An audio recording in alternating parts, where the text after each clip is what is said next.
Good entrepreneurs are sponges. We're very good at learning, but also thinking through the lessons that we learn, processing them, and using those to help us grow our business. I'm Chris Cooper. This is Run a Profitable Gym, and today is one of my favorite episodes of the whole year. Is the best books episode. Now, you can't quite see behind me here, but this bookshelf is filled with hundreds of books that I've used and applied in business. Years ago, when I was working with Dan Martell as a mentor, he told me that it's better to read 5 books over and over again and apply them than it is to read 50 books in a year.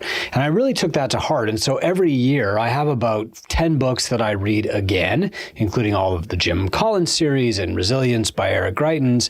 And then I usually read about another 20 or 30 business books. Now I read a lot. I read 2 to 3 hours every single day, but I read a lot of fiction. I read a lot of books about writing and books that don't apply to the gym. Today I'm going to talk about some of the books that I think are massive for gym owners that I went through and read at least twice, maybe 3 times last year. And every time I read through them, I sat down and applied them. So I'm going to share with you not just these top titles, but also the lessons that I took from them and how I applied them in my gym and in my other businesses too, like Two Brain. So buckle up. We're going to talk about the real books and what they actually mean. The first book that I'm recommending to gym owners this year is called The Mountain Is You by Brianna Wies. Now, this book is a couple of years old, and I kind of skirted around it. I do read a lot of books about leadership, specifically the type of leadership that means unlocking things within our own head.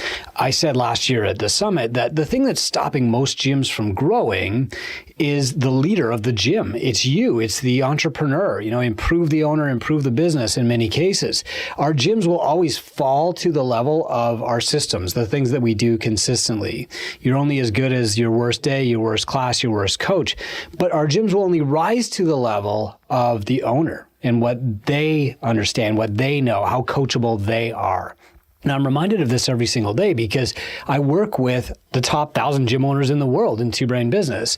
But I also get to chat with people who aren't quite there yet. And maybe they're less mature along the entrepreneurial journey, or they're overwhelmed, or they're confused, or they're scared, or they've never really made their business progress. And quite often in these conversations, it's revealed that the limiting factor is them. I can't charge more. I'm not going to charge that. I'm going to pay my coaches 70% of the personal training revenue. And they have all of these things that, I'm no therapist. I'm not there to psychoanalyze them. But as I learn more about my own limitations and overcome my own internal roadblocks, I start to see them in other people too. And I recognize that a lot of people are not living up to their success. They are the thing that's holding their gym back and limiting its potential growth. And so reading this book by Brianna Wies, I thought was kind of like the greatest hits album for a lot of self-help books. And the reason that I'm recommending this book is it's directive. I try not to publish anything that's not clear, simple, and directive. That means I don't just want to give you information every day. I want to tell you, do exactly this. That's tough. That takes a big, talented editorial team. But Brianna Wies does this really well in The Mountain Is You. Kind of like Think Like a Monk, which I recommended last year. The book is full of do this now directives instead of just interesting facts and you should meditate and stuff like that. No, this is very much like you need to work through this. You need to process this. Here's how to do it. Strongly recommend. Along those lines too, and I'm not just going to recommend a bunch of self-help books, but I truly believe that in most cases in the gym industry, if you fix the owner, you fix the business. I strongly recommend the book, The Courage to Be Disliked by Fumitake Koga and Ichiro Kashimi. I read this book. It's about Adlerian psychology. The first time was probably about 3 years ago. It was recommended to me by a business coach I was working with then. And it was recommended to me again by my current business coach, Luke. And in both times, I was working through different scenarios. But in both cases, the book was enormously helpful. So in the first scenario, I was really grappling with a big price change and increase in one of my businesses. And The Courage to Be Disliked really helped me get at the root of why I was scared to do this. Now, I started reading this as I was working with Luke to talk about letting go of some of my businesses, letting the general manager absolutely run my gym and why I won't do that and why I can get thrown off for days from a bad review on my gym's website or, a complaining client who wants a refund or whatever, or just passive aggressive Facebook posts about me or about whoever. The problem is that while I don't show it, those things really do distract me and I focus on them way too much.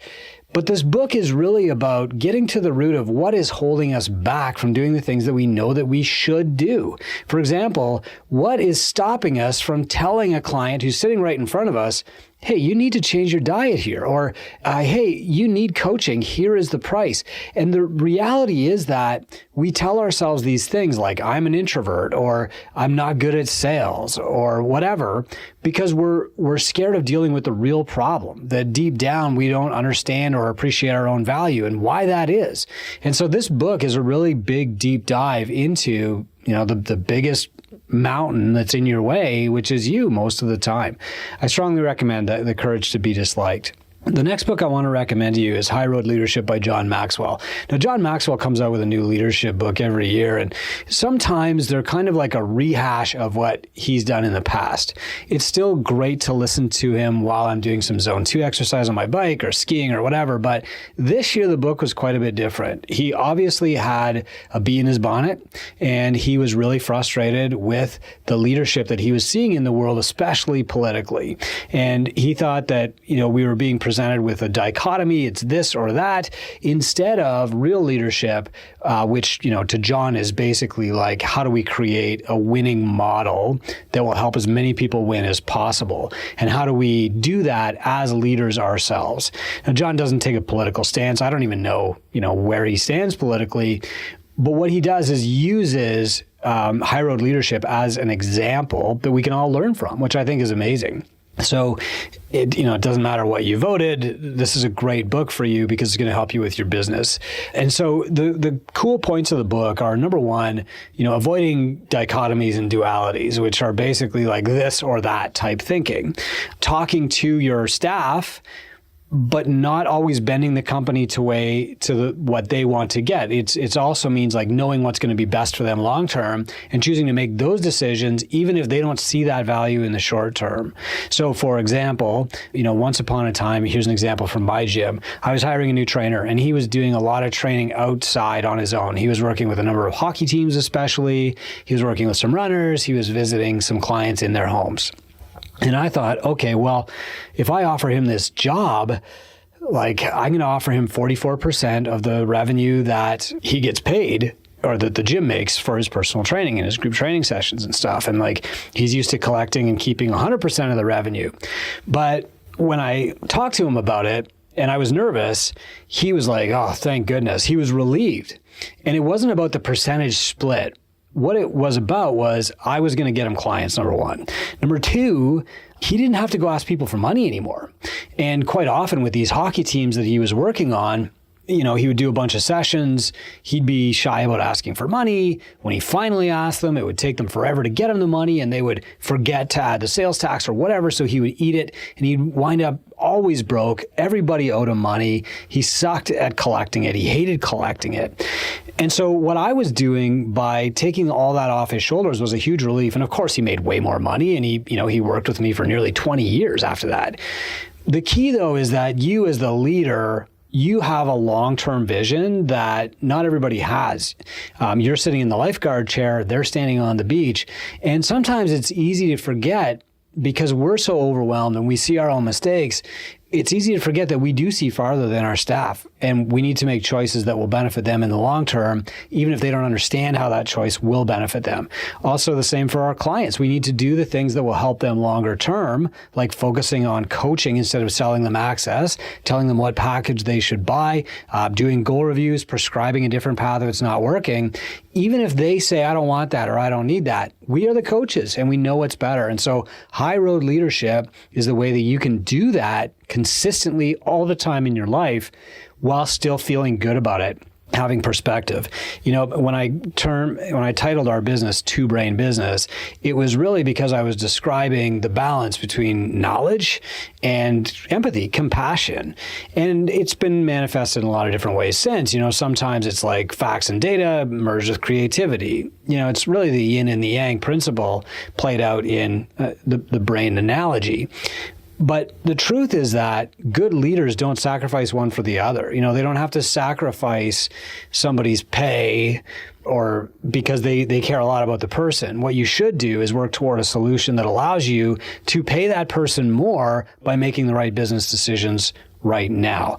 A bankrupt business can't keep trainers because they're not making enough money to pay the trainers. And so if the owner is hiding from making money, hiding from raising their rates, whatever, it's really them who has to change, become a better leader, and do it for their followers too. So it's another fantastic book. I think it's the best book John Maxwell's written in at least 6 or 7 years. The next book is Tribalnomics by Justin Garcia. Now, this book also has been around for a few years. I've read it twice this year. It's just such an interesting way to think about leading a team. And I love it so much that the person who teaches this in Canada's name is Nick Castiglia. Now, Nick is a world BJJ champion in the unlimited weight class. He is an absolute rock star stud. And he has incredibly successful martial arts gyms in Ottawa, Ontario, not because he's a great BJJ fighter athlete, but because he's an amazing leader. And he said that this book is the key to all of it. And so Nick is actually traveling to Atlanta in January to speak to our Tinker program at their meetup about Tribalnomics and how to implement it. I'm so thrilled for that. But in the meantime, get this book and page through it. My next favorite is Be the Unicorn by William Vanderbloemen. This was recommended to me by a Two-Brain client. I gotta admit, when I saw the title, I was kind of like, oh man, it's another one of these kind of pop business books. And I really wasn't drawn to it, but I started reading it because I really do trust the judgment of this client. And I was blown away. It's 12 chapters long. Every single one has an amazing story, an amazing lesson that you can go out and apply right away. And so I was so impressed by this book that I actually contacted William, got a hold of him right away, and said, hey man, I need to expose you to Two-Brain. How do I bring you in to do some speaking, webinar, in person? And he said, I'd love to do it. Gym owners are on the same mission as pastors and preachers. Think about that. I'd love to do it. And we set it up. He's going to be speaking in Tinker in 2025 too. So William Vanderbloemen owns the Vanderbloemen Agency. These are very high-level recruiters for C-level positions. We're talking about positions that make $500,000 to $2 million a year. And these guys have done an amazing study on what makes these people the unicorns that they are, and then does an amazing job in the book of telling us how you can learn from them and duplicate the exact same things in your life. So the talents, traits, and skills that the C-suite have, who are running these massive companies, Vanderbloemen and his writers do an amazing job of breaking down and tell you how to get those skills yourself. Love it. You're probably seeing a recurring theme here of fix the owner, fix the business. The next one is 10X is Easier Than 2X by Dan Sullivan and Dr. Benjamin Hardy. These guys wrote The Gap and the Gain, but I didn't get around to reading 10X is Easier Than 2X until this year. And it's really interesting because it's not just a mindset book. When you read the title of some of Dan Sullivan's books, you immediately get the concept and you don't even have to read past the first page. This one's different. Before I bought it, I thought this was going to be a mindset book about just think bigger and, draw bigger goals. But the reality is that thinking this big, how do I 10X my business? How do I have 10X more clients? It actually forces you to get outside the mold of what you're currently doing. Look, most of us could 2X our businesses using exactly the same strategies that we're doing right now. Especially if you're in Two-Brain, you've got the systems there to 2X. But getting to 10X requires an out-of-the-box thinking approach. What it lets you do is come at your business from a blank slate and say, if I was starting over, if I was trying to get to 10X or I was going from 0 to 1, what would I do differently? And then it helps you actually apply those changes. So it's an enormously powerful book. I think they've done a great job. And 10X is Easier Than 2X is probably even a better book than The Gap and the Gain. The next one is The Obvious Choice by Jonathan Goodman. I've read this book now 3 times. It's amazing. It reminds me, although it's 10 times better than mine, it reminds me of my earlier books where it was almost like a collection of thoughts and tips and tactics. But Goodman is a better writer than me, and these are really well thought out. He did an interview with me on this a couple months ago, and he's like, Chris, you can be a successful coach with no social media profile. That was really interesting to me. You can be a successful coach with no referral strategy. But you probably can't be a successful coach without both, for example. And so what he was talking about was these little tips and tricks and things that he does that help make him the obvious choice and have enormous client retention. Now, are you going to be able to remember all 100 things that he's going to teach you in this book? No, but I think if you take one or two of these things, like whenever you're going out for dinner, invite 2 other people. Whenever you're going to a show, buy 2 extra tickets. Remember your clients' birthdays. Don't just send them a card or an automated text, but actually remember them and call them up. Actually, my birthday was 2 days ago, and John sent me this video text message. It was amazing. Like, it's obvious. And what I find from reading books like these is I usually take away 1 or 2 good ideas. I wish I could remember them all, but I don't. But just immersing myself in the brain of that person for 2 or 3 weeks while I'm reading their book helps make me a better leader, helps make me a better business person, because I'm looking through their eyes like a lens, like I'm putting on a pair of their glasses. And then seeing the world through their eyes for 2 or 3 weeks helps me to understand how they think and how they see the world. And now, if I've read that book 2 or 3 times, I can kind of slip those glasses back on whenever I need to, whenever I'm feeling impatient or rushed or, God, who cares about my client's birthday? I can slip my Jonathan Goodman glasses back on and say, right, perspective, here's how I should see things. Now I want to bring up The Road Less Stupid by Keith Cunningham. This is another one of an amazing book with a bad title. So I strongly recommend that you get the audiobook. Most of these books, what I recommend is you get 2 copies. You get the print version and you get the audiobook version. You listen to it, and while you're listening, you follow along in the print version, underlining, folding pages, learning. And again, this goes back to the principle of you're way better off to read 10 books twice than to read 20 books this year. The people who are reading 50 books this year, God bless you, but I don't know how you're retaining or acting on any of that. And The Road Less Stupid is such a good book with a bad title that I read it the first time. Then I said, okay, I really need to listen to this to hear this guy's voice. And I'm so glad I did, because that makes the book hilarious, which makes it memorable. Cunningham just kind of like shares his mistakes. And, Cunningham is this guy who's been in the background of a lot of massive businesses. So to hear his stories, to hear his mistakes, to hear him call himself dumb, over and over, I mean, it's amazing. And so the second time I went through his book was on audio. I loved it. I contacted his agent, said, I've got to get you in front of the 2 Brain people at Summit or whatever. And his agent said, okay, well, it's $150,000 in a private jet to and from your deal. And I thought, okay, done. Let's do it.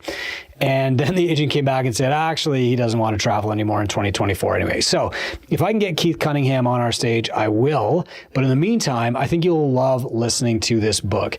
The cool thing about this book is that he's got these big business principles that apply to everybody, right? You might remember Ray Dalio's book about principles. But the cool thing that Cunningham does, besides being funny about it, is at the end of every chapter, he says, here it is on a bumper sticker. And he explains the principle in 10 words or less. That makes them really, really sticky and applicable. I love this book. I think you will too. And what that book also taught me is the need to be succinct and directive. One of the key themes in The Road Less Stupid that Cunningham hammers right from the start, the first couple of chapters actually are a little bit boring because he's saying this over and over. You need to have thinking time. Every single day, you need to be thinking. You need to go to a private chair. You need to sit in this chair and you need to think for an hour about X. And then he gives you topics to think about, like prompts throughout the rest of the book. There's 30 or 40 of them. That was a great thing for me to read as I was writing The Golden Hour. The Golden Hour book is, I think, maybe the favorite book I've ever published. And I've heard from a lot of people that it's their favorite or that it's the best because it's the most directive. And, I'm not a professional writer, but my books have gone from this kind of high level, here's a lot of blog posts with good ideas that you can copy and swipe. That was the original 2 Brain business book and Help First. Now it's down to like, here is the recipe. Do this. Follow this, copy this, paste here. In the Golden Hour book, I even took it a step further and issued a 6-week challenge that's broken down in the book. I even shot videos of me doing every single step that you can get from just going to goldenhourchallenge.com. You can watch the videos. You can follow the challenge in the book on your own. We hosted a free version of the challenge in gymownersunited.com. That's our free Facebook group for gym owners. You can go there. You can just like do a search for a golden hour challenge and you'll see day one. You can follow along with everybody else. You can comment if you want to. We also did this inside Two Brain and the results were incredible. People who have been familiar with our material, who have read all of my books, been through the courses, they're getting like an extra $3,000 a month from 1 hour of focused, deliberate action, from 1 hour of every day, do one thing to grow my business before I do anything else. That's the power of focus. That's the power of time blocking and knowing exactly what you're going to do within that hour. And so I'm really proud of this book. We're going to be running another Golden Hour Challenge in Two Brain internally, and we're thinking about doing it publicly again. So, hey, if you read Golden Hour, if you did the Golden Hour Challenge, shoot me a DM on Facebook. Let me know how it went, and I'll let you know when we're going to run another challenge, because this, more than anything else, is really what's getting people unstuck, getting them through the overwhelm. I got so fired up there, I just bumped my mic.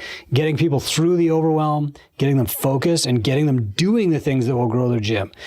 So here's my summary, and I give you this like caveat at the end of every Best Books episode. It's not what you learn that matters. It's not how many books you read. What matters is the action you take. You're better off to read one chapter of one book this year and take action on it.